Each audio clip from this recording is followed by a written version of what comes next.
কাল 10 আগস্ট সোমবার নিফটি এবং ব্যাংক নিফটি মার্কেট কেমন থাকবে? আসুন অ্যানালাইজ করে নেওয়া যাক।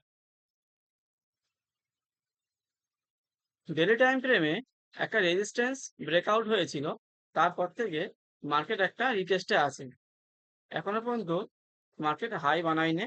প্রথম দিনকে যে ব্রেকআউট হয়েছিল, সেই ব্রেকআউটের পরে রিটেস্ট নিতে এসছে, এখন সেই রিটেস্টেই আছে।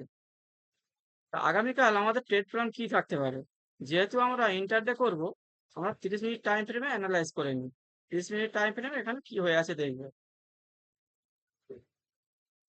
30 মিনিট টাইম ফ্রেমে আবার সিমেট্রিক্যাল ট্রায়াঙ্গেল প্যাটার্ন হয়েছে।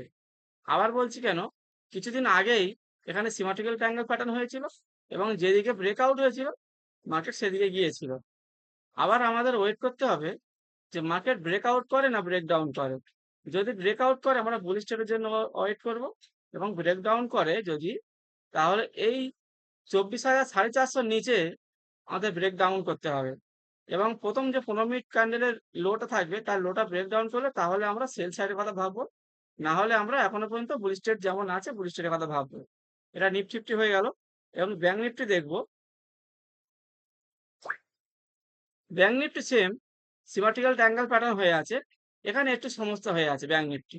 ব্যাংক নিফটি এখনো পর্যন্ত যে বক্সটার ভিতরে এখনো রয়েছে, বক্সের ভিতরে থেকেও একটা সিমেট্রিক্যাল ট্রায়াঙ্গেল প্যাটার্ন হয়ে আছে।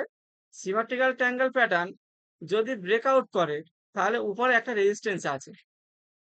তাহলে ব্যাংক নিফটিতে উপরে রেজিস্ট্যান্স থাকাকালীন বাই ট্রেড করতে গেলে সমস্যা আছে।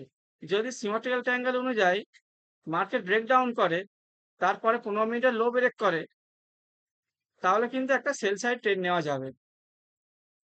এবং প্রত্যেকে একটা স্টপ লস ব্যবহার করবো অবশ্যই। মার্কেট কোনো রকম 100% শিওর না, তাই আমরা অবশ্যই স্টপ লস ব্যবহার করব।